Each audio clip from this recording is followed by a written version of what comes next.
Okay, so good afternoon, everybody. It's a pleasure to be here and to host this panel meeting, which is about building impactful research, the case of seed network. We have great speakers today from different parts of the world. Actually, yeah, from different parts of the world, that's right. And we have, first of all, I think I will introduce everybody. We have Professor Luciano Barin Cruz, who is an associate professor in management and sustainable development at HEC Montréal in Canada. He's director of the cluster IDEOS, director of the Unicenter Social Business at HEC Montréal, director of the module Sustainability Challenge at the McGill HEC Montreal Executive MBA, the coordinator of the Certificate in Management and Sustainable Development, and the coordinator of the Specialization in Sustainable Development at the Bachelor of Sustainable Administration at the same university. His research projects focus on sustainability, social responsibility, and social innovation, and he has been published in many different and prestigious journals. Then we have Professor Angelique Shantz, Angelique or Angelique, sorry, Angelique, if I got it wrong. She's an assistant professor of strategic management and organization at the University of Alberta. Her research interests broadly focus on the role of business in addressing grand challenges, predominantly occurring at the intersection of entrepreneurship and poverty alleviation. Then we have Kylie Hills. She's a PhD student in the Alberta School of Business Strategy, Entrepreneurship, and Management Department at the University of Alberta. Her research focuses on explaining why entrepreneurs in the context of poverty struggle to scale and how these entrepreneurs can overcome this growth challenge to move themselves up on the pyramid. And then finally, we have Professor Charlene Zietsma, who will be joining us in about 45 minutes, 15 minutes. She's a professor and the John and Becky Surmadin's Research Fellow, Management and Organization at the Pennsylvania State University. She focuses on contexts involving significant large-scale change. I think that's about it. So thank you everybody again for being here, for joining us at this conference here at the EnANPAD. And we're going to be talking at impactful research. That's a very important topic, of course. That's a very timely topic. It's not a recent topic. I mean, impactful research has been discussed for a long time now. Academia has getting a lot of heat for sometimes focusing too much on publication itself for the sake of publication. Like books and articles have been written about that. And there's this huge discussion about rigor versus relevance. But now more and more impactful research is needed. And scholars in general, as universities, have been encouraged to do more impactful research in order to change their environment, in order to alleviate poverty, in order to tackle sustainability problems all over the world. So that's why this is a very, very important topic. And we are sure we're going to have a very, very interesting discussion today. So the focus of the discussion more specifically is the case of the seed network. And I'd like to ask Professor Luciano to tell us a little bit more about this network, its purpose, its aims, how it works. And because, I mean, I know it's a very wide network. It operates in different parts of the world, in different contexts and continents. So please, Professor Luciano, feel free to get it from here. Thank you so much, Diego, and thank you very much, EnANPAD, Claudia, and all the members of the board for this invitation. I'm really, really glad to be back here. The first time I participated at EnANPAD was in 2004, so it's been like 17 years. already. And so I'm really happy to come back with this panel to discuss about something that is really, really important to me. And I think it's something that should be important for all of us because it speaks on how do we see ourselves as professors, as researchers. And I think Diego introduced quite well, the need we have more and more to be relevant. And at the same time, guarantee that we have rigorous research, that we can publish this research, but that this research can also have a real impact. So what we're going to try to do today is to discuss with you about what we've been trying to do. This is one of the initiatives we have. It's the seed network, and we are building it, which means that, of course, we have lots of things that we believe are going very well, but also we still have limits and we still have challenges in front of us. But the idea is really to keep going with that and to try to build something that, as I said, can have an impact for organizations, an impact for society, and at the same time create good opportunities for good publication. So this network is mainly formed by now by 4 universities. So HEC Montréal, where I come from, Penn State University, Charlene Zietsma, she's coming in about 40 minutes to join us, University of Alberta with Angelique, and of course, Kylie, and IESE in Barcelona with Desiree Pacheco. She's not joining us today, but she's also part of this project. And the main organizational partner here is Desjardins International Development. So for those who know a little bit, cooperative banks, so Desjardins is a big thing in the world in terms of cooperative banking. And they have one branch, a specific branch that is called Desjardins International Development that has been going to different developing countries for the last 50 to 60 years to try to push for microfinance and entrepreneurship training and this kind of thing. So they are really trying to do what they say that the cooperative bank did here in Quebec, Canada, which was a very important tool for development of this region of the world. So they've been trying to do the same in other countries too, mainly in developing countries. So yeah, so the seed network, what is the background of that? So on the side of Desjardins International Development, that sometimes I'm going to simply call DID, okay, just to make it simple. They had this ambition to transition from microfinance to support of micro entrepreneurs scaling. So let's say that for over 30 years, until the beginning of the 2000s, they were pretty much focusing on cooperative banking, on microfinance, and trying to offer what they call financial products to those in need, actually, in these regions. And by the 2000s, they realized that they couldn't simply do financial products. They also need to do what they call non-financial products.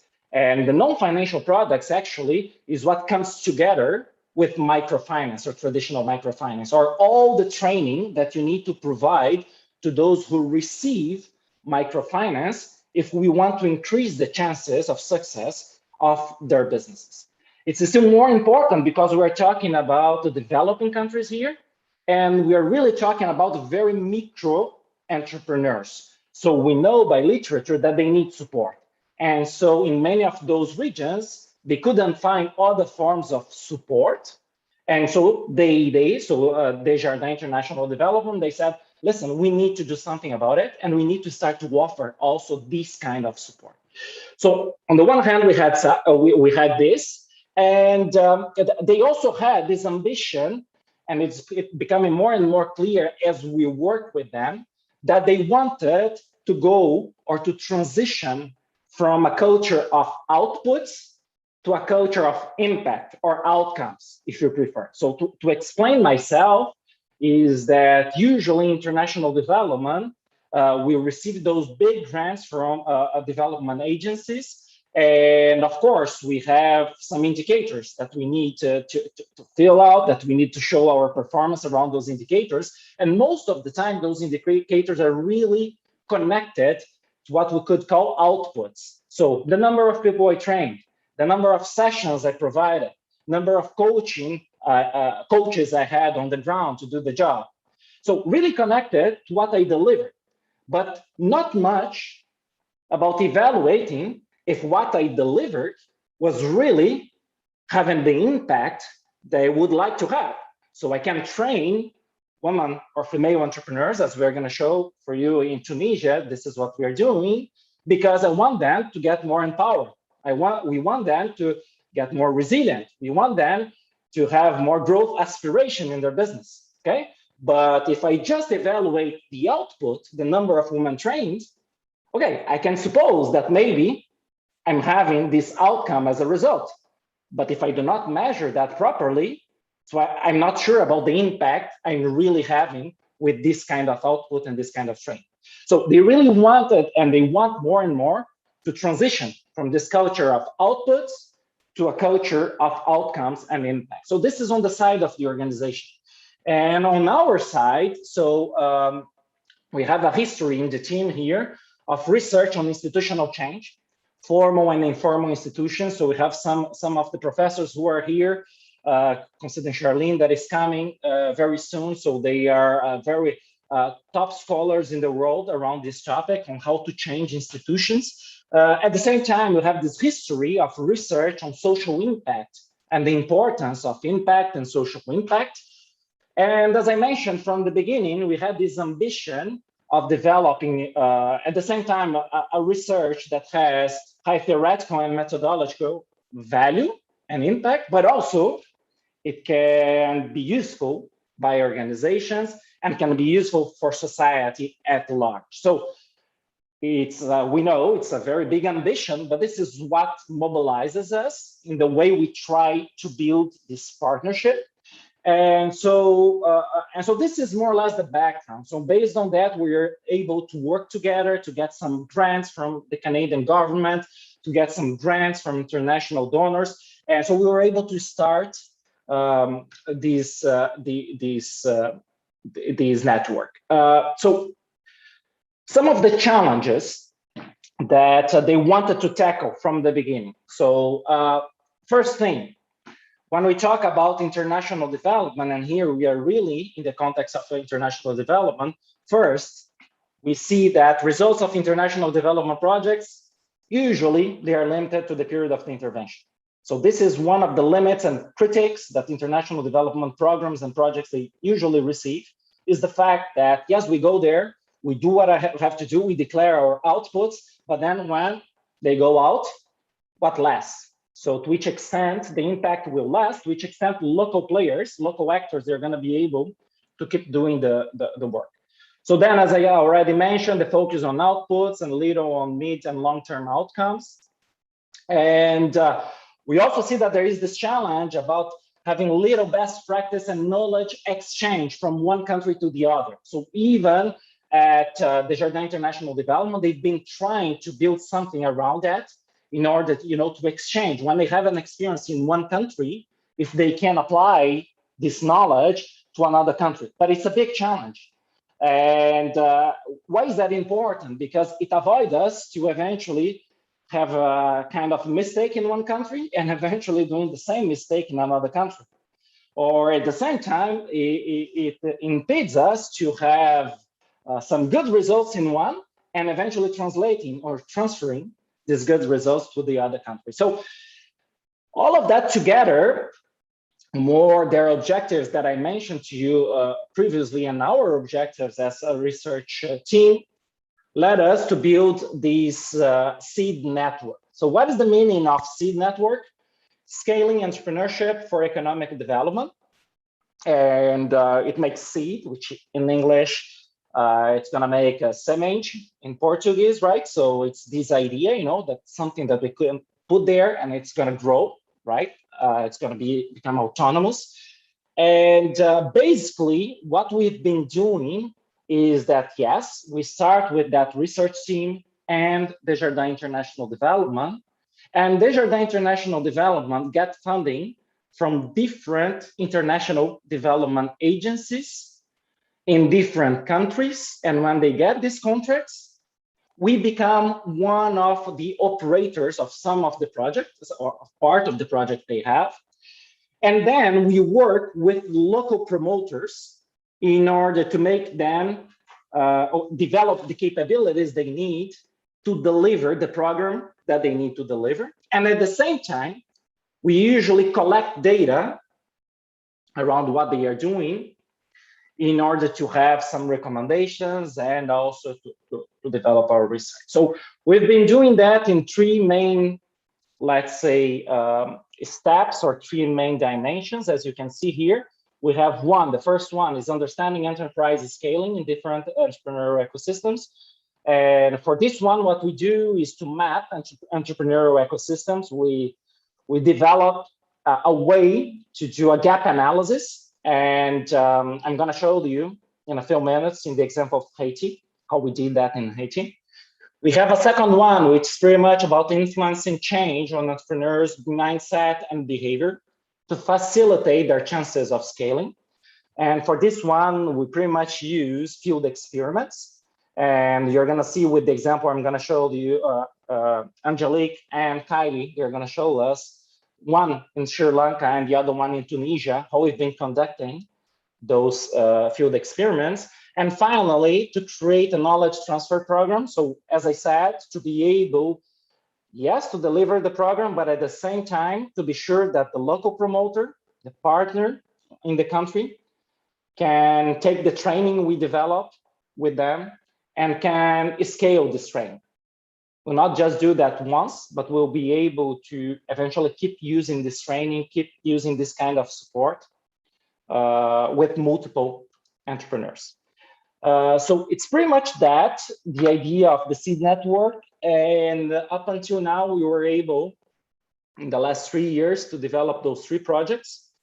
And we're going to show you a little bit how we did that and the kind of results we could get. So Sri Lanka, field experiment. Tunisia, it's also a field experiment. So we still have some way to go, right, Kylie? Some road to go to have all our results, but we already have some results because this one we just finished at the end of July. And Haiti, it's going to be more about the gap analysis and the mapping of the entrepreneurial ecosystem. So this is the plan for today. I think that now we can go one at a time. So we can start with Angelique for Sri Lanka, then we're going to go with Kylie for Tunisia, and then I'm going to finish with Haiti. And really, I know we cannot see you, but we're going to try to do that as informal as we can, and also try also to answer your questions, you know, to talk about the challenges we face as we try to do and to develop this kind of project. So on that, Angelique, up to you. I believe you want to share your screen, right? I do, and it's telling me that I cannot start screen share while other participant is sharing. That's it. So I'm going to stop right now. And then I think you can go. There we go.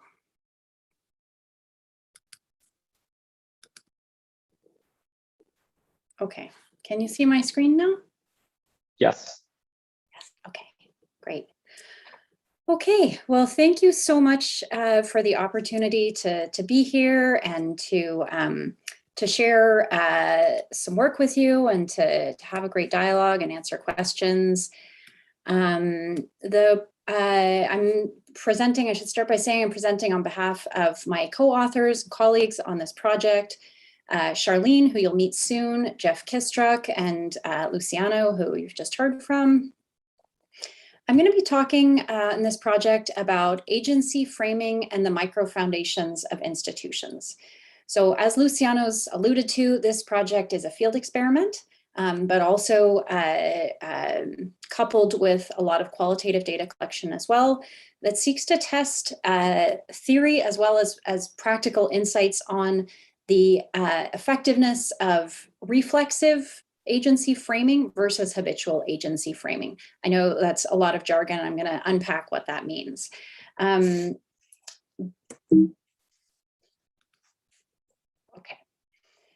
We started this research through the partnership that Luciano just described to you. And our initial point of engagement with them was around a very practical problem that they were grappling with, that actually DID's in-country partner in Sri Lanka was grappling with. As Luciano alluded to, what are the sorts of non-financial supports could be most effective in helping the individuals that they were working with in Sri Lanka to find specifically points of differentiation in their businesses. This is a very common theme among lots of different development organizations I've had the pleasure of talking to and working with over the years. This theme of they'll often go in with different types of entrepreneurial support, whether it's grant funding, or providing assets or microfinance. And often what happens is that these individuals are starting businesses that have little in the way of differentiation with other businesses in their community. So they will often, by default, look around to what others in their community are doing when they're looking for business ideas. And so the interventions that these organizations are providing them can actually exacerbate kind of a hyper competition situation when this kind of missing ingredient of innovation or even just sort of basic differentiation among small businesses in an ecosystem, when that kind of key ingredient is missing. And entrepreneurs often, despite these interventions, can remain kind of small in scale, imitative, not bringing new goods and services to their communities, and subsistence-based. So that's kind of the problem that we started with. What's the solution? Well, they wanted us to design an entrepreneurship training program, right? Which we did, and the training program that we designed for them kind of drew quite heavily from the kinds of tools and concepts we teach in our own classrooms, as we're all entrepreneurship professors. So drawing from tools like the Lean Startup, Business Model Canvas, all of which we thought were a really great fit for the Sri Lankan context because of their emphasis on kind of low-cost, small experiments, right? This idea of learning through iteration and making small adjustments to your business to try to gain insights so that you're not having to make large investments, take big risks.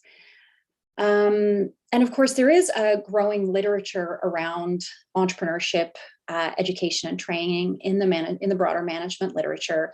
It's referred to as EET. But what we realized was that a lot of this literature is really focused on new business founding as the kind of key dependent variable that they look at. But what we realized was that in a kind of necessity entrepreneurship context, it's not the wrong DV, but it's an incomplete dependent variable. And we needed to also be looking at how to inspire these ventures to seek opportunities for differentiation in their businesses.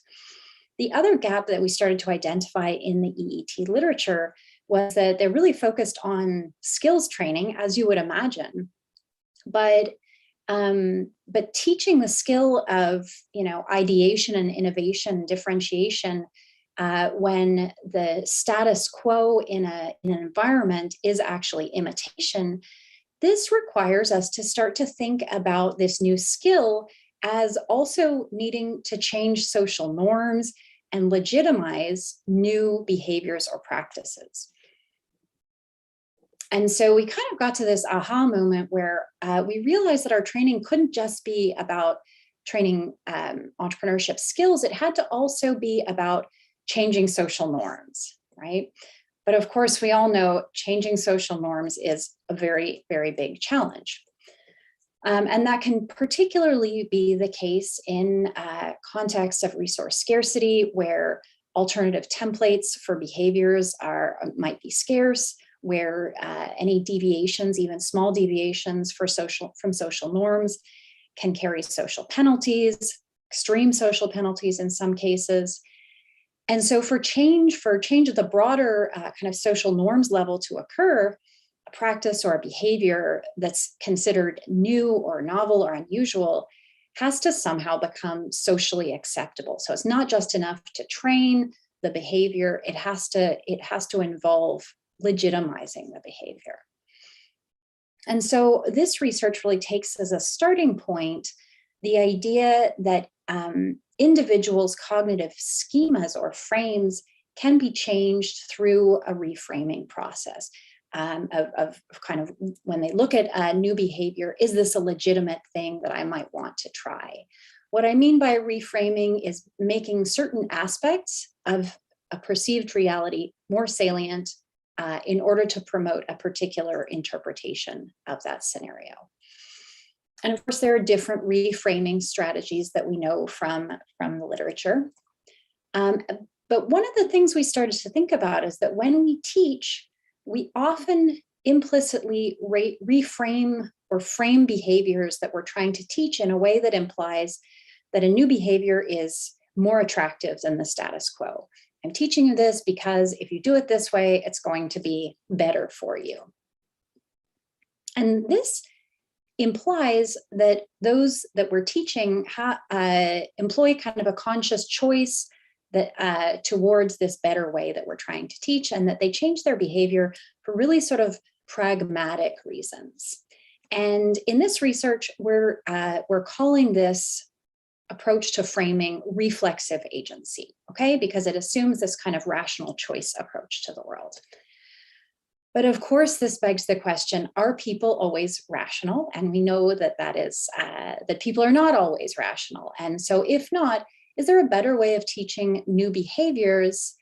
And so we started to think about this alternative approach that involves framing a new behavior, not as better, but as very natural and taken for granted and familiar.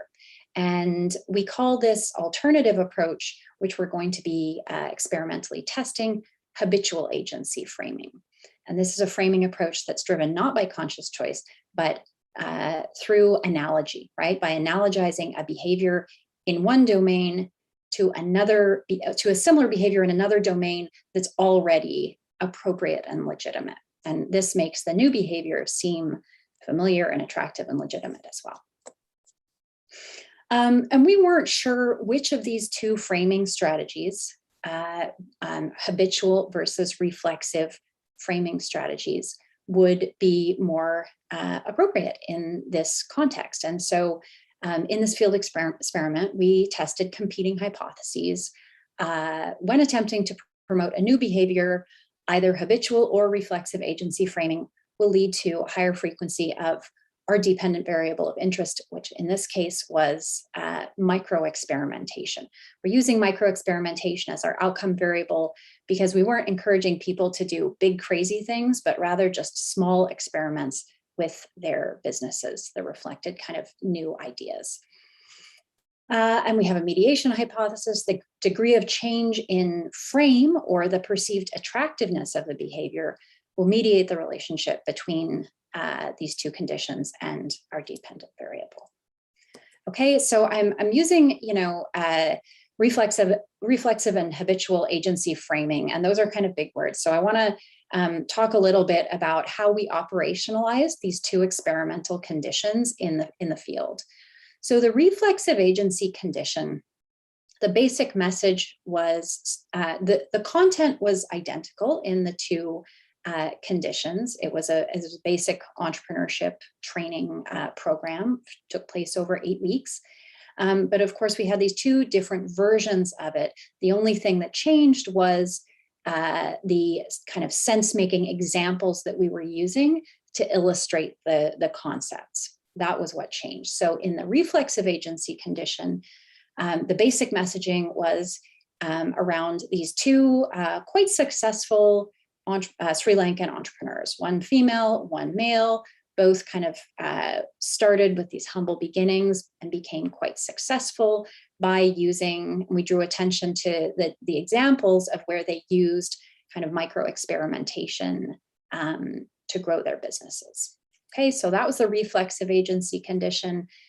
In the habitual agency condition, again, same content, but instead of using successful entrepreneurs for our examples, we used a very typical family, and we drew parallels to innovations that this Sri Lankan family used in their daily lives. So we talked about all sorts of examples, using coconut husk to fight mosquitoes and malaria, approach to container gardening to grow food for their family, sharing school transportation with neighbors, different approaches to cooking and child rearing. So all of these examples, we're trying to basically say, not necessarily innovation is this great new thing, but innovation is this thing that you already do in lots of other ways in your daily life. Okay. Before we rolled out this field experiment, we spent quite a lot of time, as I said, in Sri Lanka. We came to them with an initial, with the initial training content. We tested it on the NGO field staff. We revised it. We tested it on the master trainer. So this was not being, the training, I should say, was not being delivered by us. It was being delivered by a set of 5 trainers that were selected by our Sri Lankan partner. We then watched the master trainer deliver it and revised it. We then tested it on all 5 trainers. We revised it. I'm going through all of this because it's very much kind of as we were designing these materials, it was very much an iterative sort of back and forth with our in-country partner.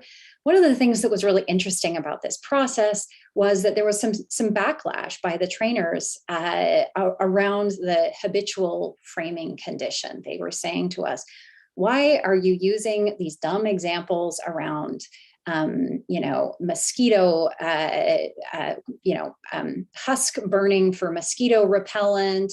This isn't business. This is something totally different. People aren't going to understand this. It's going to be really confusing to them. And we said, well, that's the whole point of an experiment, because we think it might work, but we're not sure. And so let's just test it and see. Just very briefly, our kind of data collection and design. Again, our independent variable was around these two experimental conditions. Individuals were randomly assigned. Our final N was around 300. And then again, our dependent variable was a count variable of the number of innovative actions that they took, which again, we called micro-experimentation. Our mediator was a change variable. So we, between week 2 and week 8, the extent to which we were able to change their minds about the perceived attractiveness of acting in innovative ways. And our results ended up being really interesting and really surprising, actually, particularly to some of the trainers who had expected that the more traditional reflexive framing would work. In both conditions, the entrepreneurs were trying different innovations or micro-experimentations, but they tried more experimentation under the habitual framing. And the thing that was particularly interesting in this study was in the habitual framing condition, the change variable that we were tracking, innovating became a more attractive option over time, but it actually went down in the reflexive framing condition, which was quite surprising to all of us. And so just to wrap up our kind of theoretical contributions and aha moments, we feel like we're contributing to the framing literature in the sense that our results suggested that the habitual agency framing did work better with this kind of new behavior that we were trying to promote. We do always go back into the field to do a final round of qualitative data collection after the field experiment to talk to participants and say, look, we know, this is what the numbers told us. This is what our statistics told us, but we know that numbers don't tell the whole story. Can you help us to unpack why you think we might have found what we found? Essentially what they told us is that reframing strategies need to provide individuals with kind of an incremental, familiar, imitable, and attainable pathway towards this desired behavior. In the reflexive framing strategy, they didn't really necessarily, they weren't able to make the connection and see the path from where they were to where our examples were. And, you know, the kind of bigger picture is that framing and taking seriously the fact that when we're training something or any kind of intervention, we have to be thinking about how we're framing these things, because getting it wrong can actually cause the opposite of the behavior that we're trying to promote. Again, especially if individuals can't see the pathway towards it. Contributing to the micro foundations of institutional change, because our findings are really speaking to how individuals' judgments of what is legitimate or normal or attractive change, and how those changes affect their behavior. And then when others around them start to see that behavior, that can then trickle up to the level of changing social norms. Okay, and that's it. And I will turn it back over to Luciano and look forward to your questions. Sure, thank you so much. So yeah, so here you have an idea of what we did in Sri Lanka. And if I can add to this presentation to what Angelique just said, it's important to note that we were working with the Jardin International Development, and it was a contract they got to work with the local cooperative bank in Sri Lanka. The name of this organization is Sanasa, and they are pretty much in the whole Hero area of the country. So we really had to run that in a very specific condition and a very specific context. And here I think what we have is a very clear example of how our research can have an impact. Why is that? Because actually from the beginning, the output that they needed to generate from this, this project was to train 5,000 entrepreneurs, okay?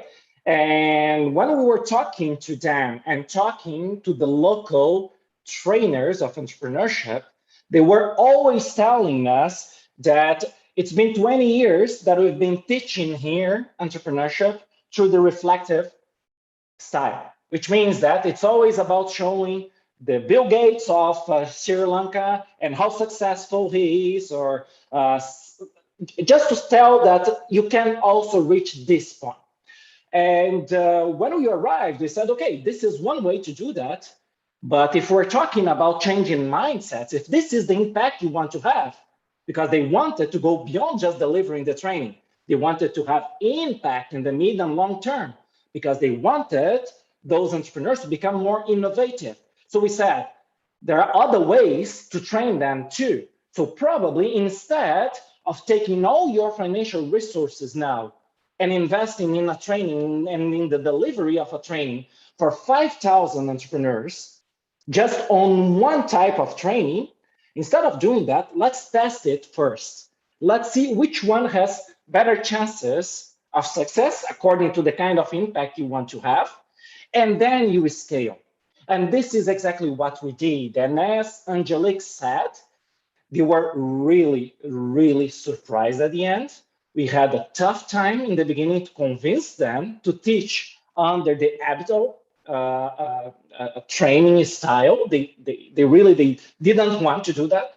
They were saying, I'm experienced, I've been training on entrepreneurship for 20 years. It works. This is what they would tell us. And we said, okay, but we need data to know if it works or not. So let's test. And then if you're right, that's okay. So we got huge resistance, but at the end, when we finished, even before we knew the result, they were already telling us, oh, it's quite good, this other one. And so we said, oh, okay, maybe there's something there. And then we went to the data. As Angelique said, we discovered that, yes, the habitual one was winning, and the other one, more than losing, was creating a negative impact, which means that all the resources that they would put on that kind of training initially would actually lead to a negative impact, not a positive impact. At the end of the day, they would be able to report that they deliver training for 500, for 5,000 entrepreneurs. But the impact that they wanted to have, actually, it was on the opposite side if they were really following that training. So as a consequence, what they did was that they used the reflective training. And this is the one that they've been using in Sri Lanka now to reach their 5,000 entrepreneurs that they have. The Habito, the one that is more familiar to them. Okay, so this is just the comment I wanted to have to show the impact that the research had on the kind of work that they've been doing on the ground. Thank you. So Diego, so now I think we can move directly to Kylie. Your microphone. Oh, I'm on mute again. Sorry about that. Yeah, let's move ahead. Kyle, please, feel free. Fantastic. Thank you. It's a pleasure to be here today. Thank you for opening this opportunity to talk about our research in Tunisia. I'd just like to confirm you can see my slide deck.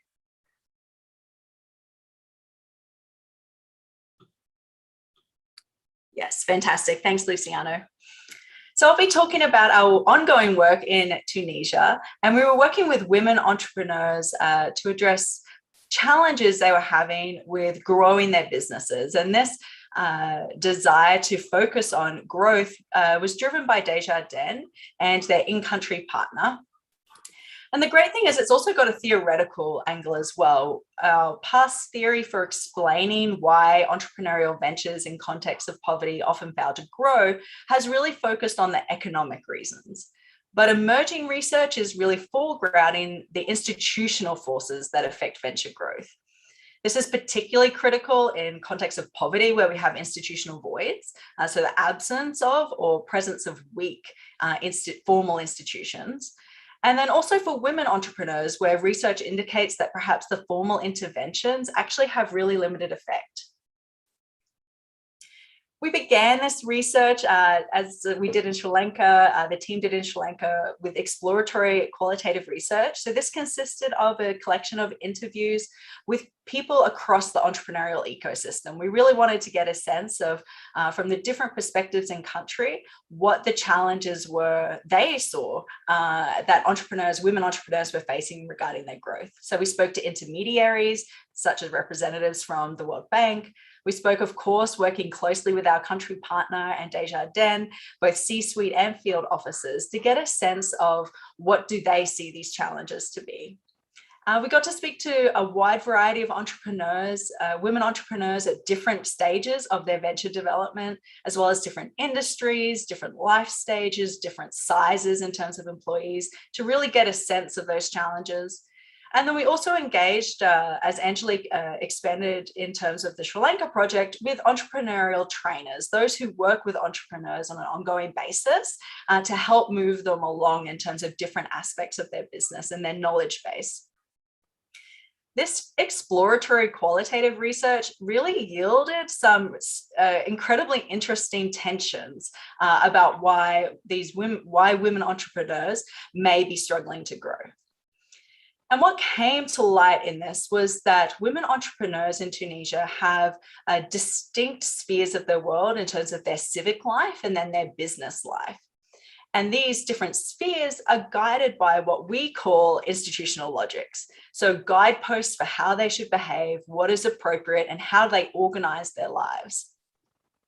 In terms of their civic life, women entrepreneurs express a really strong community logic. They're incredibly connected, they've got social unity, and they have a common boundary as women. As one entrepreneur expressed to us, she's a member of a Tunisia Women's Affairs Committee. They meet once or twice per week to do some activities in their regions to help other women, to give them information they need, etc. But they don't talk about work at all. They help poor women, they help with donations, and they connect women to others who can help them navigate government services. These same women entrepreneurs, when they would express their community within the civic logic, actually expressed an incredibly strong market logic in their business worlds. And so they genuinely believed that business was a zero-sum game. In order for them to get ahead, others had to lose. And so they behaved in a way and expressed behaviors associated with self-interest. As one woman entrepreneur who ran a gym mentioned, only 2 women have created gyms. All the competitors are men. They don't want to give her context. So she had to search for herself to find quality as well as cheap inputs for her business. And she says, we just don't share ideas generally. These strong guideposts, which manifest in their civic and business lives, have significant consequences for these women entrepreneurs in terms of their resources that they have, but also their emotional experience. So when talking about their civic life, these women shared that within that space, they share resources quite generously. They give them information, they give food and clothing, they give emotional support. And during these interviews, these women were expressing really positive emotions. They were happy and energized. When they were talking about their business life, women reported that they actually hoarded resources and contacts and either engaged in themselves or were victims of or feared predatory and blocking activities by other women entrepreneurs. This was associated with conversations expressing negative emotions like fear and uncertainty. These observations that came from our time with women entrepreneurs and people in the ecosystem yielded both practical questions as well as some theoretical questions. So practically, we're asking, amongst these women entrepreneurs, can a community logic, which is existing and presenting in their civic lives, become infused in their business world as well? And would infusing such a community logic help these women entrepreneurs to grow by giving them access to resources as the behavior of a community logic exhibits there?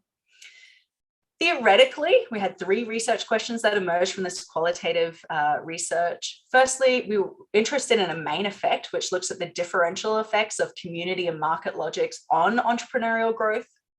The second research question focuses on a mediation effect. So what are the pathways through which these effects take place? And then thirdly is a moderation question. So what are the conditions under which these relationships hold?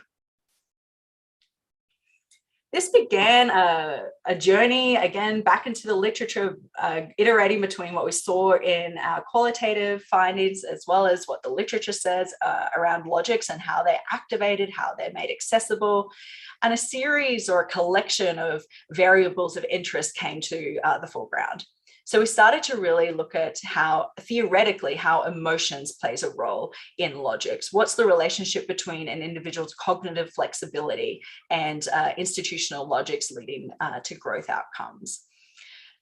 In terms of outcomes, in partnership with our in-country partner in Desjardins, we really wanted to flesh out what that could look like. So we focused on growth aspirations and growth efficacy, individual resilience, experimentation or innovation, which is similar to what you saw in the Sri Lanka project as well, or research, and then individual empowerment. Putting all of this together and iterating back between the research, the interview data, as well as the theory, developed this hypothesized model. It's a little complex to go into in any detail, but you'll see here these key variables that we were really interested in and believe could change the way the logics pass through to affecting growth outcomes. Having developed the conceptual, the theoretical model, it was about going around, creating an experiment that would actually prime or bring to the forefront the different types of logic. So both the community logic stemming from the civic life and then the market logic stemming from the business life. The vehicle that we used was, of course, consistent with the seed program in Sri Lanka, which was a training for women entrepreneurs, specifically around how to grow their businesses, focusing on the lean startup approach, as well as how to innovate through the business model canvas, as well as dealing with tensions around unconscious bias, which was an important topic to cover for our partners as well in terms of their goals and objectives. So the vehicle was a training. The intervention that we ran was a community versus a market logic treatment. This is a really interesting part of the study methodologically around how you go about priming logics. Just one quick example, we used cultural symbolic tools to do this across the whole training experience that these women went through. So one example is we used a slogan. So for the market logic, the women who were randomly allocated to that treatment saw and received this slogan over and over again, that I sow today and tomorrow I reap success. Whereas those allocated randomly to the community trial receive the slogan, together we move forward and we help each other. You can see there's some difference in means and ends, which is a theoretical construct related to logics, and help to really deepen the treatment as well. Having designed the experiment, we ran the training program in Tunisia. Well, really our in-country partner ran the training program in Tunisia. We had 4 local trainers who ran the program, having gone through the iterative development process that was also done in Sri Lanka. The actual training took place in 3 Tunisian cities, in Tunis, Sousse, and Sfax, and was with women entrepreneurs who were over the age of 18. 140 women actually completed the full training, with about 190 beginning the process. And we have final data from 105 entrepreneurs that we can include in the data analysis as we continue to move forward with that, which we're in the middle of right now. The measures for all those variables that were of interest to us were self-report surveys, and where available, we used the validated and published Likert scales. Where scales weren't available for new constructs, we developed those internally as the research team as well. As I mentioned, this is an in-progress results reporting, which I'll briefly talk through now. What I wanted to highlight here is, with this preliminary result, is that we're anticipating seeing that same surprising results that come out, or counterintuitive results that came out of Sri Lanka. We're expecting to see similar, what's going on type outcomes for this as well. So just quickly, growth aspirations and growth efficacy were 2 dependent variables we were interested in. The conditions were the market and the community logic treatments. Interestingly, we find for both growth aspiration and growth efficacy that the market logic led to higher growth aspirations among women who ran social enterprises. And the question is, why is that? And this is the next stage as we start to see more of these results come through, and we start to look at emotions and how they play a role, as well as institutional slack, how that plays a role in changing how a logic passes through to growth outcomes. These are the types of tensions that we're expecting to see, and we'll go back into the field in November later this year to start to ask questions of these women entrepreneurs who participated in the training, to find out what's their perspective, what was their experience, and how would they explain these results. Just to wrap up, I wanted to highlight some of the benefits and some of the experience I've had doing this type of research, specifically in the context of my doctoral studies. 2 key points is this type of research, as Luciano and Angelique have already so well articulated, has incredible impact, and it's really driven by individuals in country in the local context of what their needs are, and what can we do to support them with rigorous research and rigorous results to help them make an impact that's meaningful and accurate, and advancing the purposes of their work. We also get to work on poverty alleviation and United Nations goals, and we're developing new knowledge as we go along. Specifically, or selfishly, I guess, in a way, in terms of doing this research, I really feel that it's provided me with a platform to develop all aspects of my scholarly development. Of course, what does it mean to be theoretically driven and to also contribute to theory to advance it and move it forward? Providing methods, training around what is relevant, and this relevant rigor debate isn't one that I've had to engage with in a way, because this research is relevant and it is rigorous. And so in and of itself, it's just embedded, and that's such a privilege to get to be involved in that type of research. Luciano, I'll just pass that back to you now. Thank you. Thank you very much, Kylie. I think we just have a clarification question from Professor Alqueta Pesci. Did you control for type of activity, business sector, women entrepreneurs are engaged with or interested in? Yes, fantastic. Thank you for that question. The industry analysis is one that I'm still working through at the moment, but yes, we've collected data on the specific industry which these women are involved in. And curiously, there's actually quite a representation of different industries in the data. I'm interested to actually start to slice that up in terms of gender norms associated with industry, so perhaps ones that are more appropriate culturally for women to be engaged in and those which are not, perhaps. So that's something I'm thinking through at the moment. So thank you for that question. Thank you very much, Kylie. And I see that Charlene could join us. So Professor Charlene Zietsma from Penn State. And just as I did for Sri Lanka, just a small comment on this project in Tunisia. So what is the impact or what is next related to this project? So actually, as Kylie said, we are right now analyzing data. We are trying to understand better what we have as results. We have some interesting results coming out.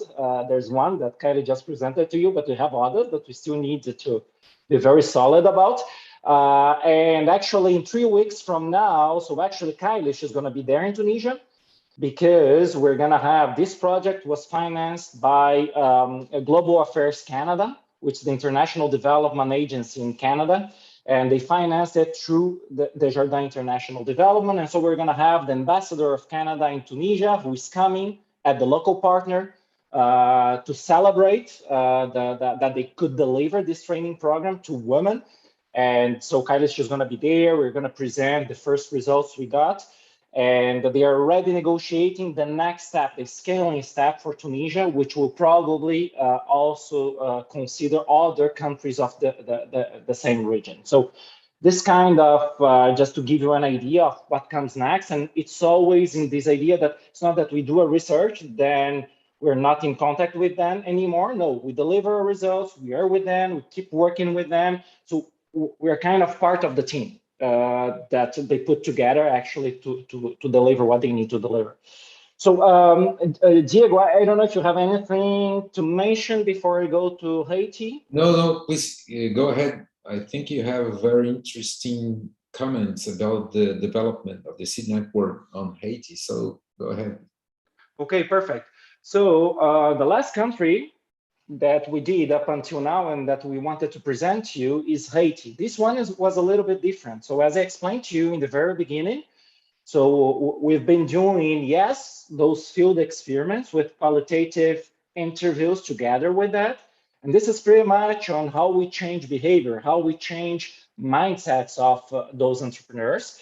But the other thing that we know that we need to do, and we realize that is important, is also to first to understand how is composed the entrepreneurial ecosystem in the country, because it gives us an idea about the many gaps that exist. And by understanding the gaps, we can also try to help public policymakers actually on how they're going to orient the resources, how they're going to build their programs. And so it's an important part of what we do too. So we had the chance to do one in Haiti, which allowed us to also build a methodology to do that and to try to map the entrepreneurial ecosystem. And I'm going to show you what we got, how we did it, what is the methodology we used, the kind of results that we were able to get, and then the kind of impact that we had and that we are having based on the report that we built on this analysis. So first thing that is important, once again, so when we do those projects, it's not just that we are a separate research team, so they integrate us as part of their project. So in this specific one in Haiti, they were financed by the Swiss cooperation, and the international agency actually, they asked them to have some deliverables in their projects. And some of the deliverables they had were those that you can see on the screen here. So this was actually our mandate. What Desjardins did was to come to us and say, hey, listen, can you help us to deliver what we promised to the Swiss corporation? And then you see the three of them. So current national state of the entrepreneur ecosystem, innovation and competitiveness. Second one, harmonization plan for programs and value chains. So try to harmonize what they already had in place in this ecosystem, and enhancements and improvements to one or more programs. So if they had to improve something in the ecosystem, what should that be? Okay, and how we did that? So this is the methodology we put together. So first phase, desktop analysis, so macroeconomic conditions, publicly available data that we could get in order to understand, what was the situation of Haiti in terms of entrepreneurship. Second phase, field work. So ecosystem conditions, interview data. I'm going to show you in a minute. So we had the chance to interview both the offer and the demand side. So we had the chance to interview those offers, support for entrepreneurs, incubators, accelerators, banks, law companies, and all this ecosystem that is in place, but also the demand side. So entrepreneurs and how they were experiencing this support. Then phase 3, gap analysis. To do this gap analysis, we employed two main techniques. We employed social network analysis to contrast or to be able to analyze the connections between the local promoters, the offer side, so the supporters of entrepreneur activity. And we used QCA for the demand side in order to analyze what was important for those entrepreneurs and what was impacting them. So then what we did was the communication. And I'm going to mention at the very end what we did. We had the chance to present to several international agencies in Haiti and also to policymakers. And I'm going to briefly tell you where we are about that. So you have the inputs here. So all the documents we use. You also have the interviews we had, 51 service providers, 50 entrepreneurs, and the outputs, what we could create. So first thing, just to talk a little bit about the importance of entrepreneurship in Haiti. So why they are putting so much money in this kind of activity to reinforce this ecosystem there.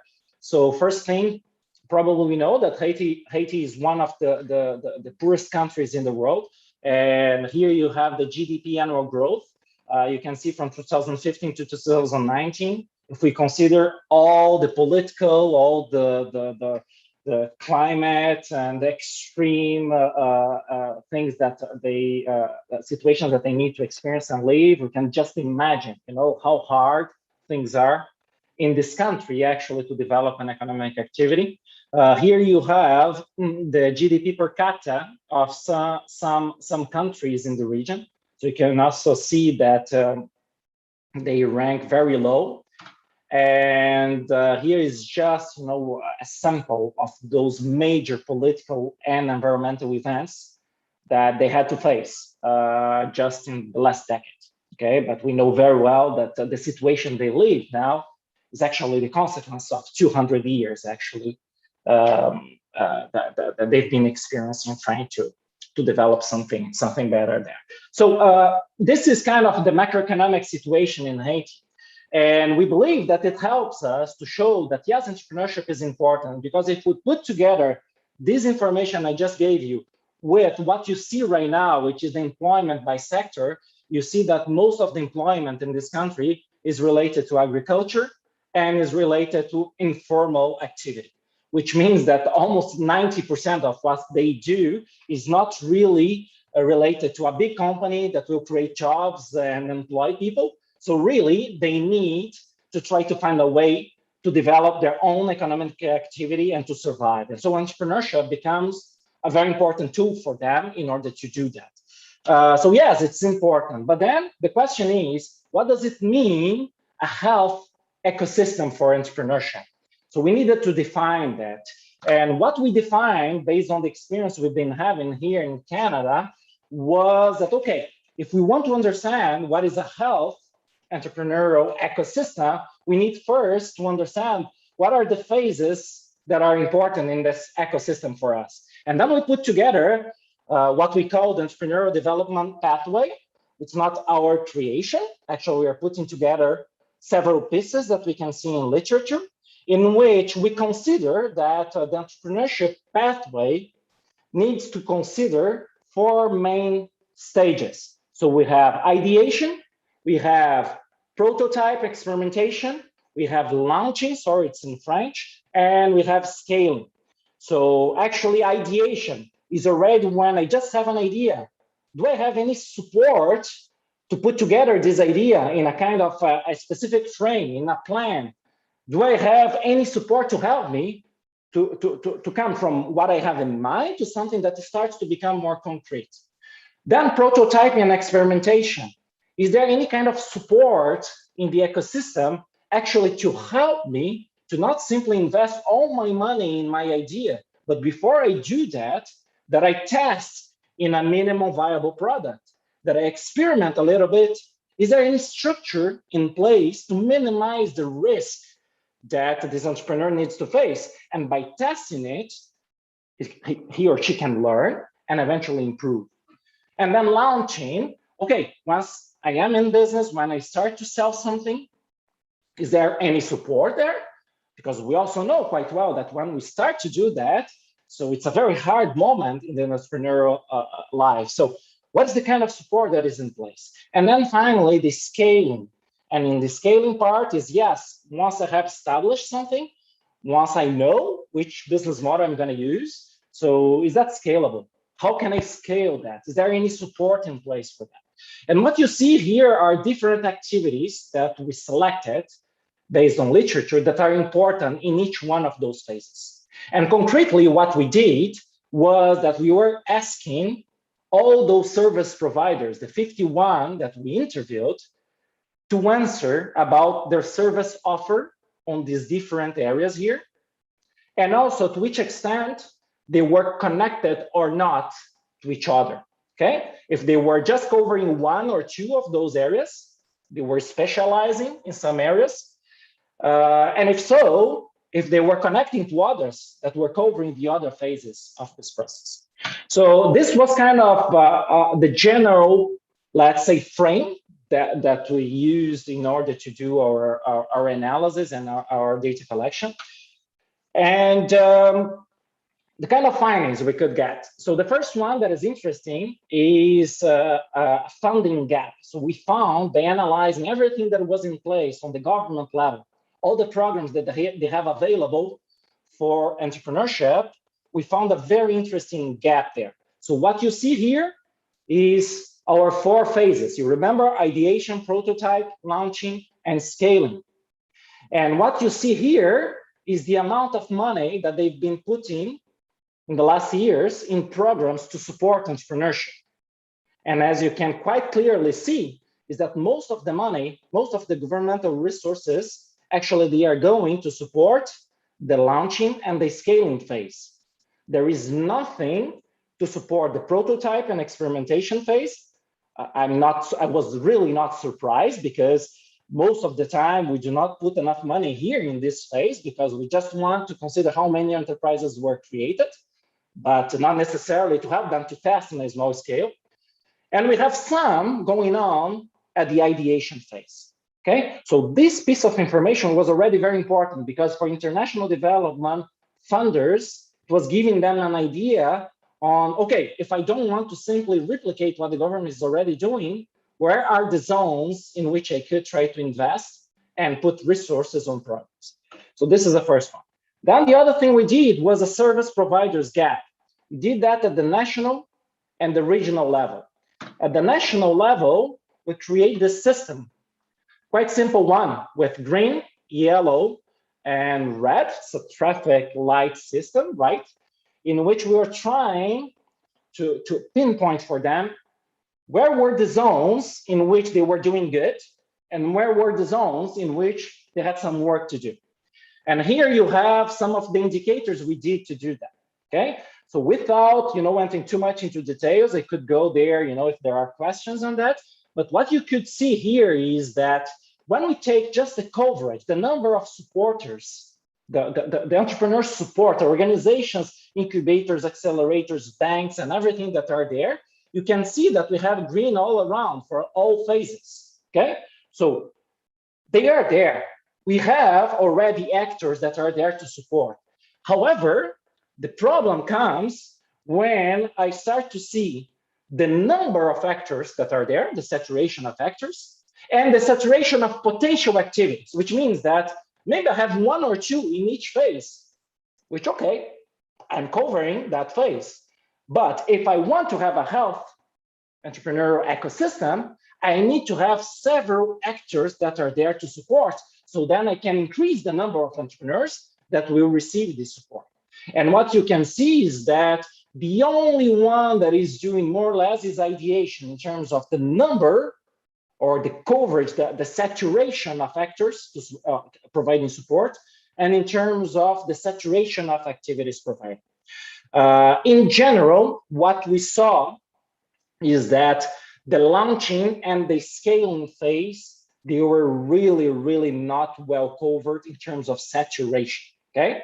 Once again, we had actors working there, but in terms of density, okay, saturation of actors there was really something missing, which means that most of the time, yes, I could get some kind of support at the ideation, maybe the prototype phase, but when I arrived at the launching and the scaling phase, it's a real competition to get access to any kind of support because the number of actors available to support are really limited, okay? So this is the first one. And then we are able to do the same thing for the regional level. So we're able to see and to cluster them in the North region, the South, the Center, and the Northwest of the country. And here we are also providing some recommendations for them in our analysis to see, okay, what was missing. So we can see that when we go to the regional level, ideation is usually well covered. Then when we go to prototype and launching in terms of services and number of actors, more or less, it depends on some regions more than others, like in the Center and the Northwest. But when we go to the scaling and exit, we really have a problem here. And for sure, they need some work to do in terms of increasing the saturation of actors and the saturation of activities. So here, what you can see is that we tried also to develop, in addition to say, if they were really offering services in each one of the 4 phases, we also wanted to see to which extent those service providers, they were connected.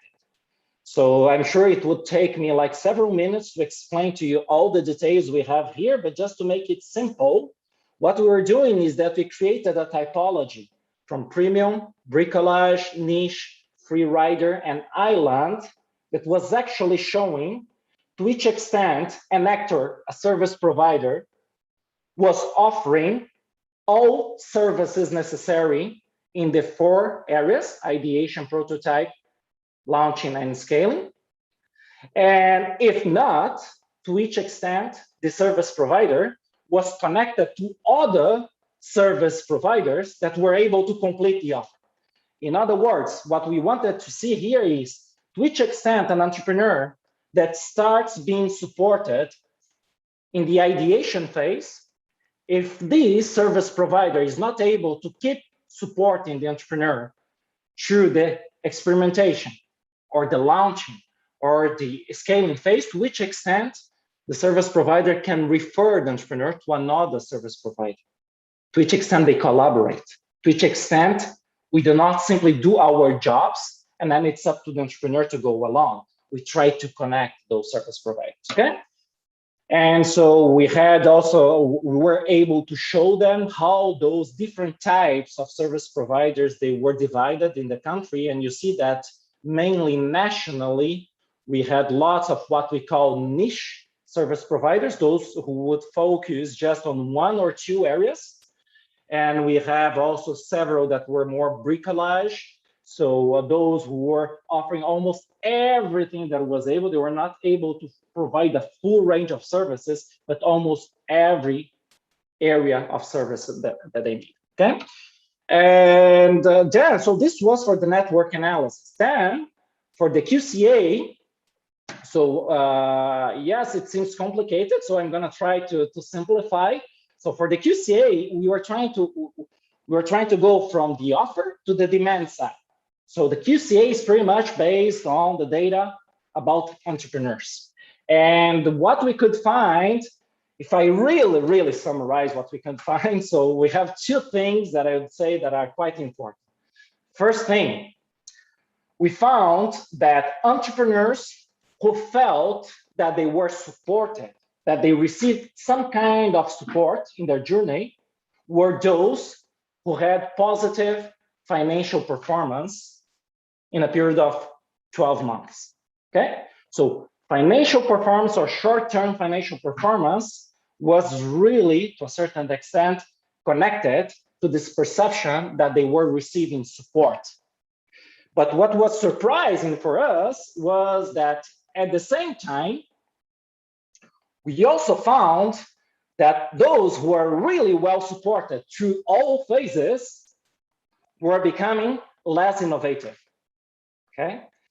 So this initially was a surprise for us because we would expect that support was really, okay, good for finances, but at the same time, it was good for finances because it was also to a certain extent encouraging them to become more innovative, right? And so by becoming innovative, they would eventually have better financial results.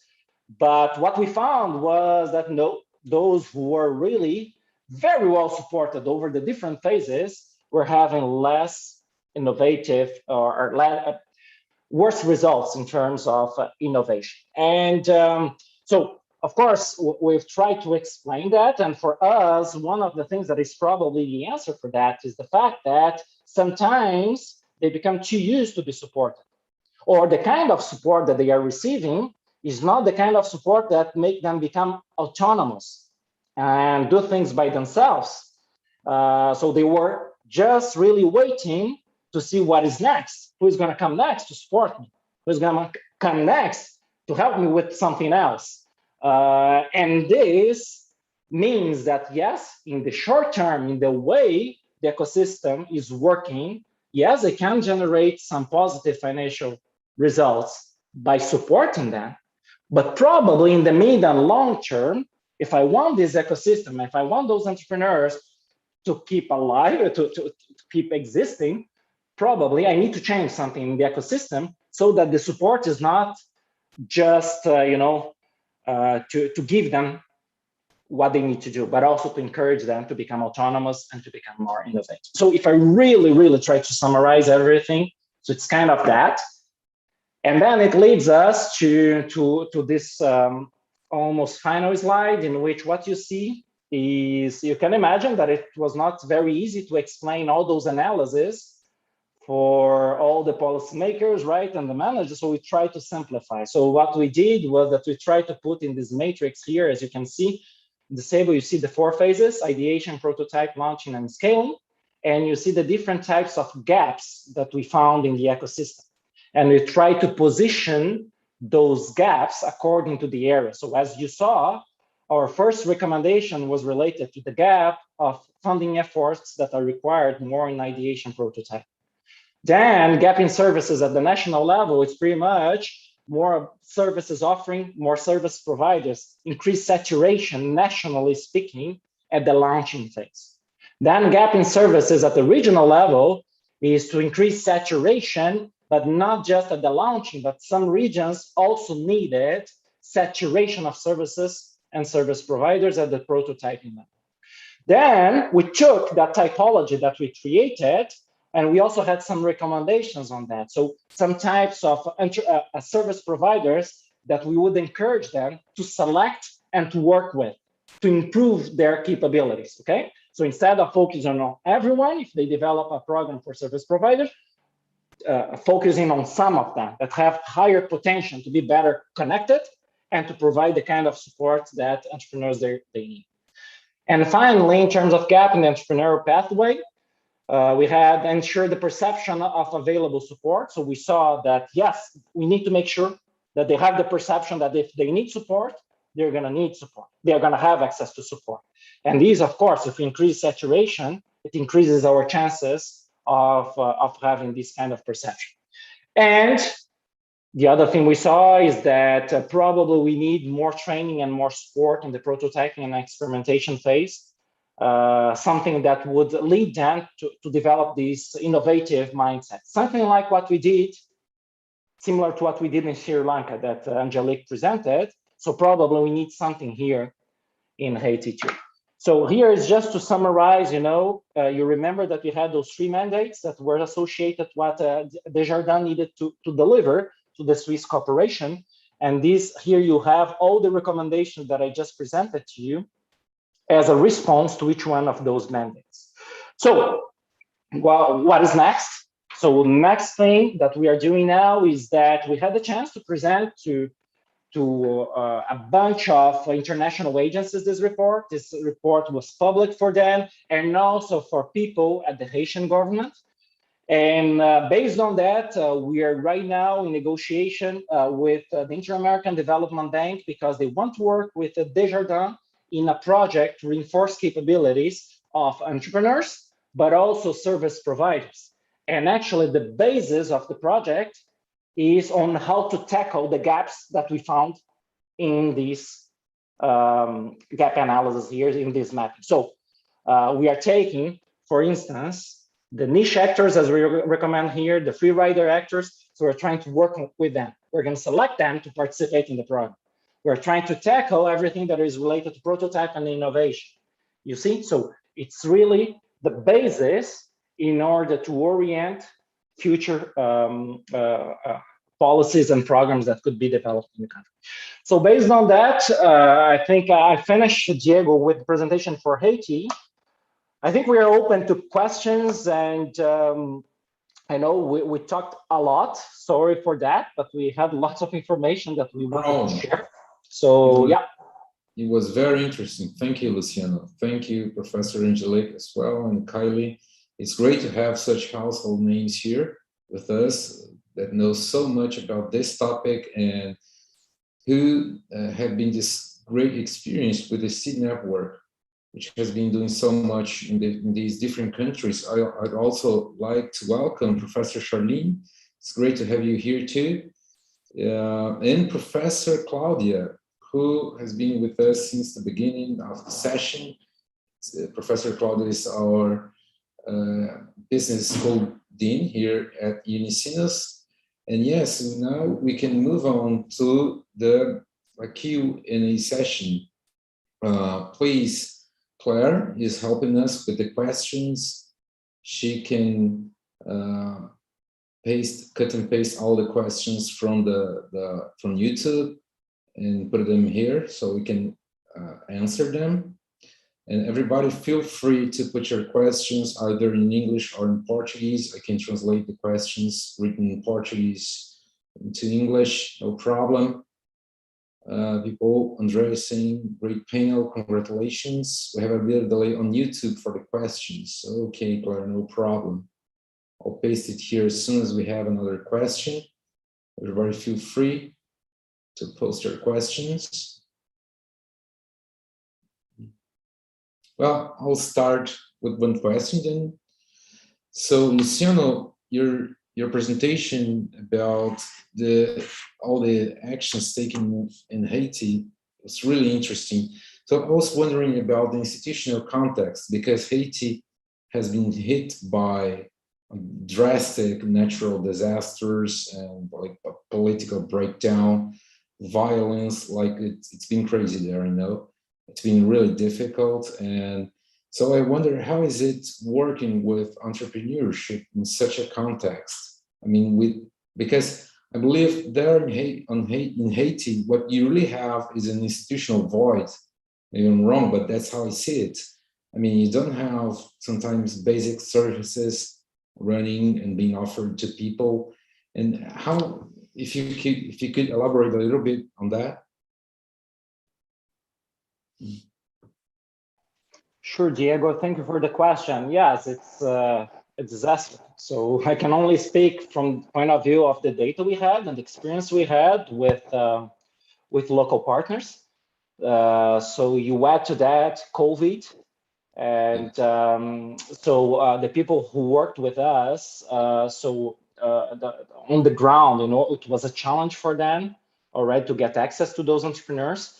And several of those entrepreneurs, of course, they were at their limits, right? So as we know, not just in Haiti, but all around the world. So yeah, so it was really, really difficult. This is the only thing that I can add to that, but it's been difficult in Haiti for decades, for centuries. And entrepreneurship seems to be one of the mechanisms and tools that we have available for those who cannot rely on any other source, right? So cannot rely on a big company to get a job, cannot rely on a government that you don't know that will be in place, in some weeks from now. So this is really a mechanism that they have. And so that's why the work that Desjardins is doing and that we try, to align with that is that we need to be able to create a health ecosystem, because if you have it, maybe we increase chances, at least for some, to increase their chances in life, right? And to develop some economic activity.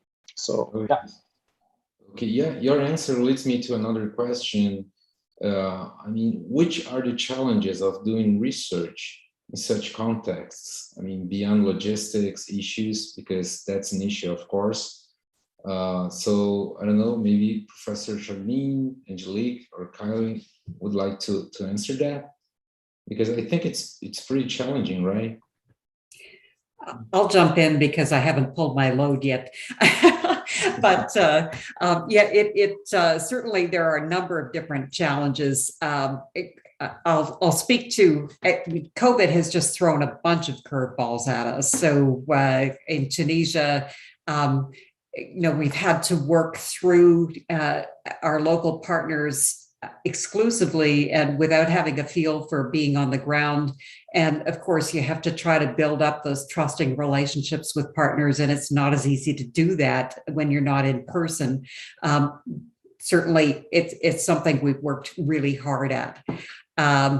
When we're talking about pre-COVID, we've going into the local setting, you have to deal with local norms. You have to really contextualize your knowledge to understand what's going on and develop that deep understanding before you actually design any sort of intervention. It doesn't help to do the same thing every place. You have to really make sure that you understand the context to know what it is that you want to change there. And again, you're working through interpreters, you're translating. In Sri Lanka, Angelique and I were in the field together trying desperately to work through the intervention and develop stuff. And it's fun, it's exciting, it's exhilarating, and it's hard. So those are some of the challenges of doing the work in that way. And of course, Haiti poses its own challenges because it's not a particularly safe environment for people coming from outside or from people living there as well. And so again, we're working with our local partners, doing a lot of work in that way, and always a challenge to add those complexities of distance between the researcher and the actual research.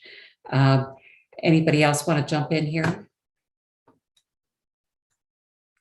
Of course, there are so many challenges, but let me just flip that around a little bit. I think that there are also really significant opportunities to do research in these types of contexts that do present a lot of different challenges that Charlene has talked about. But one of the Diego, you started this panel with the kind of critique that academia is getting, not only for being for not having the kind of impact that it can, but also for being kind of stuck in a very narrow view of what a business looks like, right? Very westernized, yes, corporate, large businesses, and even the entrepreneurship literature is fairly myopic when it in the kinds of entrepreneurial ventures that it studies. So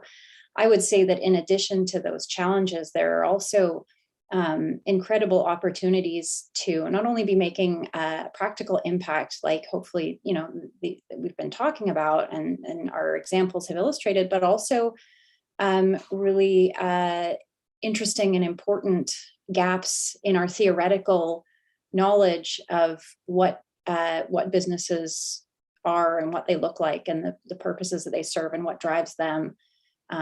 So I think that there are real opportunities here as well.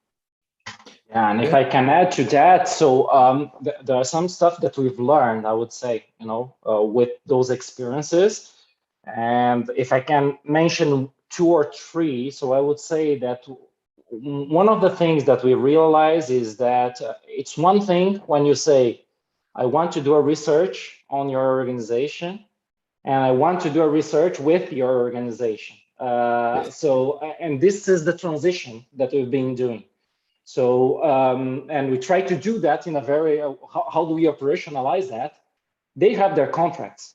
So what is in it for them? So they have deliverables. And so what we try to do is that we try to connect to their deliverables, right? Because then we're able to generate the result of research that we want, but at the same time help them to have their deliverables. And now what we are trying to do is to be proactive on that, which means that when they make their proposals to those agencies, so we are already in the proposal. So we are partners from the beginning, and there are deliverables that we know that we're doing together, right? So I would say that this is a very important lesson that we had, because then it's like we are together. We succeed or we fail together, right? This is one. But at the same time, you need to have your own resources. And I mean financial resources, because you can imagine that to do those rigorous field exercises there, they require, lots of patience. And sometimes local partners, they do not necessarily understand why do we need to follow some steps that if we don't follow, so actually, okay, we do not generate reliable results. And without reliable results, it's bad for the organization, but also bad for our chances of publishing that. And so what we've been trying to do is to secure funding from the Canadian Social Science Agency for research, kind of CNPq or CAPES from Brazil. And we've been trying to secure this resource because it gives us leverage, right? In the sense that, yes, they already have resources to deliver all that part that I mentioned as output, number of people trained, training on the ground and all this stuff. And all this other stuff that sometimes require no extra work. So then we can come in and say, listen, we can cover that. Okay, so we have the resources to cover that. And so we are also partners in terms of financing the project. So I think this is also something that is interesting as a message, because it helps, and it helps a lot in the way we're going to develop our projects with them. Interesting. And another thing I wonder is how easy it is to publish this kind of work in entrepreneurship top journals. I ask you that because of the following. Like, we've been doing some research here in Brazil about solidarity economy organizations, and we have data on over 100,000 solidarity economy organizations. They are tiny businesses actually, but they are not the kind of the classic type of business, as Professor Angelique was saying. So, I mean, our research sometimes can be very robust statistically and so on, but when they hit the editor, I mean, an entrepreneurship journal, it's hard to get there, because usually what they say, okay, you should send your paper to a society and organization journal, and actually that's what we have been doing with way higher level of success. So I wonder, how is it for you guys? Because I mean, you are very known, you are really top scholars. How is it for you to publish your work with these small businesses? I mean, from poor countries like Haiti, Tunisia, Sri Lanka, in top journals, entrepreneurship top journals. I don't know, actually, I don't know if that's your target right now with this work, but I don't know if you can, maybe you can tell us a little about this. Can we go to the next question? I'll take it. Yeah, I'll let Angelique. You know, I'll take it because Luciano and Charlene are both later on in their career, so they don't need to necessarily be as focused on publishing in top tier journals as those of us that are younger in our academic careers, like Kylie and I. And so, of course, like we do have to be thinking about what's our publication strategy. And you know, I think that. So these three projects that we have just that we've just presented today are as yet unpublished works, but I have had work that is that follows this basic premise: field experiment in a developing country context. That's looking at small scale entrepreneurial ventures. I have had this work published actually in AMJ, which many would regard as kind of our top publication. And I think that there's a big caveat here. I don't think, you know, you mentioned rigorous statistics, and I don't think that that is enough to be published in our top tier journals. I talked about the opportunities of doing work in these types of environments, and I think that the caveat that I would put there is, I think journals are interested in publishing this type of work if you're able to articulate what the theoretically relevant elements of the work are, right? If you can craft, if you can tie some element of your context or the type of individuals that you're working with in the research to a theoretical gap, which in theory should be fairly easy because of the absence of research that is on, you know, that does look at these types of contexts, these types of entrepreneurs, right? There has been very little work done in the entrepreneurship space on necessity entrepreneurs, right? We have this, for example, we have this underlying assumption that entrepreneurs are driven by opportunity identification. And when you study necessity entrepreneurs, you're completely uncovering or shedding light on that underlying assumption that not all entrepreneurs are driven by opportunity. Some are driven by necessity. And so, you know, at a theoretical level, what are the types of questions that just that one example can uncover? You know, somebody mentioned formal institutional voids. Well, what does an absence of formal institutional voids mean? Well, it means we need to be looking more at informal institutional voids. And there's an opportunity there to try to understand how, for example, informal institutional voids affects the way that business is done. Though, you know, so I think my key takeaway is from doing this type of work is that, yes, it's possible. You do have to, I think, work 10 times as hard on the empirics, but also on making a really strong theoretical contribution, because it's not the kind of research that our editors and our reviewers are really used to seeing. But I do think that there is an appetite for it.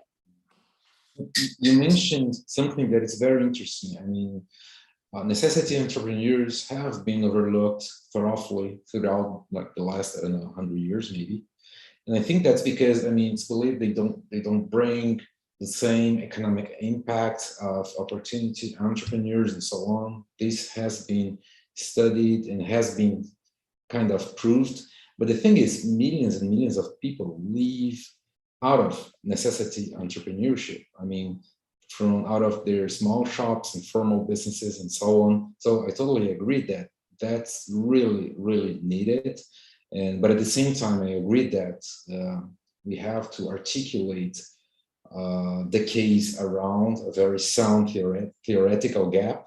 I think that this issue with the transfer or with the lack of transferability of knowledge between the different extreme contexts adds difficulty. I mean, it makes it more difficult to find, or maybe to really find a more universal gap. So, but that's really interesting. Yes.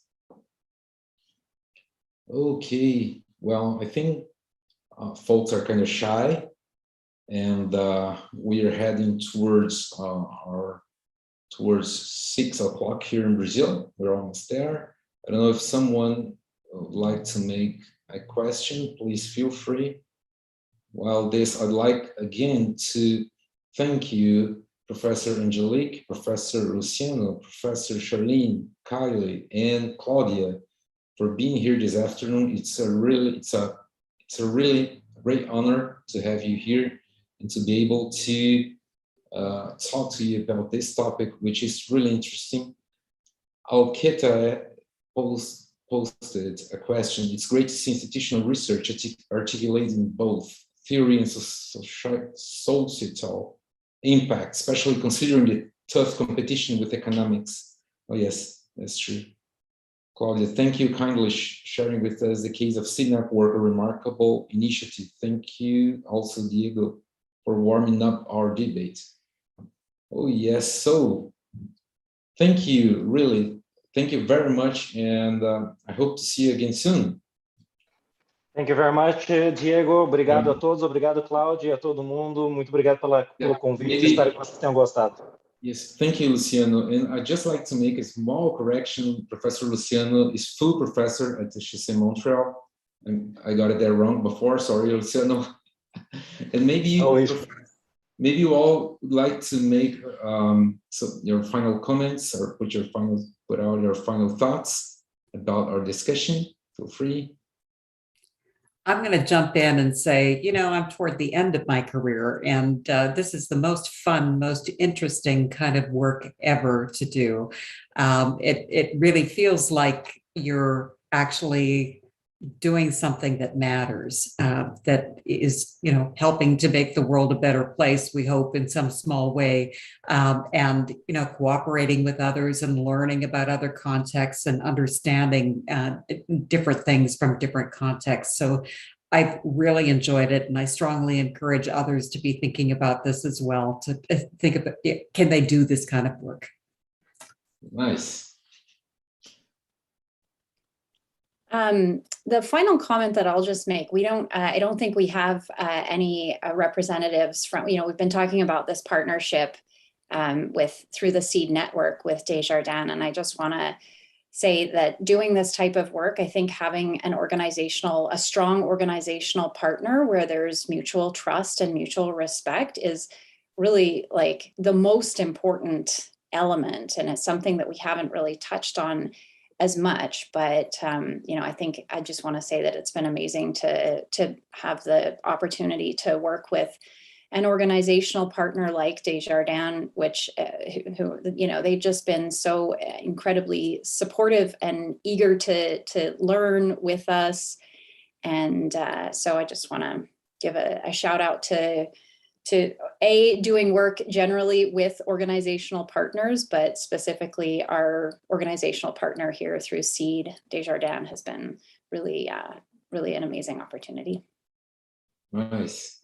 Thank you. I'll jump on that bandwagon too and say one of the things that I love about Desjardins is their focus on learning from all of the different projects and transferring that knowledge, circulating that knowledge around. I think they do an amazing job at it. And so they're a terrific partner for us. Nice, that's very important. I mean, having institutional partners, banks, and it helps a lot, really, especially when they're so engaged on very similar objectives, right? Yes. Kylie? I'd like to continue just the shout outs. I think that as a young scholar, professionally still developing and learning the craft of research, I think being connected to those research partners is such a privilege, and also connected with very talented and very generous senior scholars like we have on the call today. I think as a PhD student, that's a real privilege to have those connections, but also so important to our development. And so for other PhDs on the call joining us today, just encouraging you to get connected into those networks to do the type of research that you're interested in, because clearly the impacts that you can have and the meaningful work you can do is just so significant. And our partners are great, but so are the senior scholars in the team. Thank you. Yeah, very much. we have three generations here. So Charlene was my supervisor, and now I'm Kylie's supervisor. So Nice. Charlene, that makes you the grandma. I'm the grandma. And Kylie rocks. Yeah. Luciano was my supervisor when I was she's in Montreal, and after when I went back to Montreal to do a postdoc research there. So yeah, we're in family here. Nice. Yeah. And so maybe I'm going to allow myself to just speak in Portuguese for my final word. So o que eu gostaria realmente de dizer, e por isso que eu propus fazer essa mesa, né, é que eu acho que é super importante que, claro, a gente publicar, fazer pesquisa que vai entrar nos journals, né, nos melhores journals, mas eu acho que a gente tem uma responsabilidade enquanto professores, doutores bem formados, né, de também contribuir para a sociedade, né? Então, eu acho que essa é a mensagem principal. Eu acho que mesmo que tome tempo para publicar, mesmo que seja talvez mais difícil, às vezes, publicar em alguns lugares fazendo algum projeto que tenha um impacto, eu acho que faz parte da nossa responsabilidade e a gente tem que assumir essa responsabilidade, né? Cada um faz no nível que puder fazer, né? Mas eu acho que essa é a grande mensagem, né? Que a gente tente realmente ir além, né? De só fazer nosso trabalho no nosso escritório e realmente trazer alguma coisa para a sociedade. Muito legal. Obrigado novamente. Yes. Thank you very much, Luciano. Thank you all again. It was a really pleasure. Thank you for giving us this opportunity, and I wish you all the best. Thank you. Kind regards. Bye bye. Thank you. Thank you. Bye bye. Bye.